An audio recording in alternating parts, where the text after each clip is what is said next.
आणि आता राजकीय महत्त्वाच्या बातम्या बघूयात। मनोज जरांगे पाटलांचं उपोषण लांबणीवर। मनोज जरांगे पाटील 4 जून ऐवजी 8 जून पासून उपोषण करणार।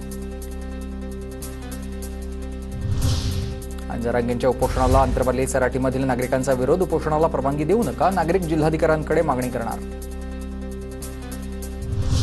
जातीपातीच्या राजकारणाचा निवडणुकीत फटका बसतो, मात्र माझा विजय निश्चित झालाय, पंकजा मुंडेंनी विश्वास व्यक्त केला।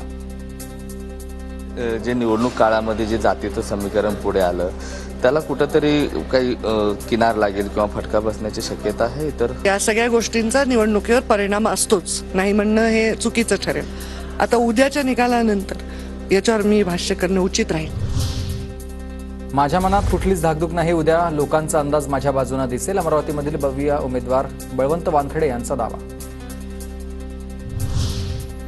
अरविंद सावंत यांचं आव्हान नाही, माझाच विजय होणार, उद्याचा दिवस अतिशय महत्त्वाचा, दक्षिण मुंबईतील महायुतीच्या उमेदवार यामिनी जाधव यांचं वक्तव्य। दिवस अतिशय महत्त्वाचा आहे, कारण काम करणारी व्यक्ती असते ना, तिला काम करणं महत्त्वाचं असतं आणि एखादा आपल्याकडे पोस्ट असेल तर त्या कामाला आपल्याला पुष्टी देता येते, त्याला एक गती देता येते।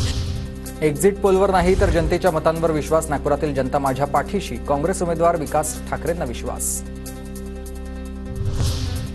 कल्याण लोकसभेचे महायुतीचे उमेदवार श्रीकांत शिंदेंचा बॅनर सोशल मीडियावर व्हायरल, खबर पक्की, हॅट्रिक नक्की, श्रीकांत शिंदेंच्या बॅनरवर उल्लेख।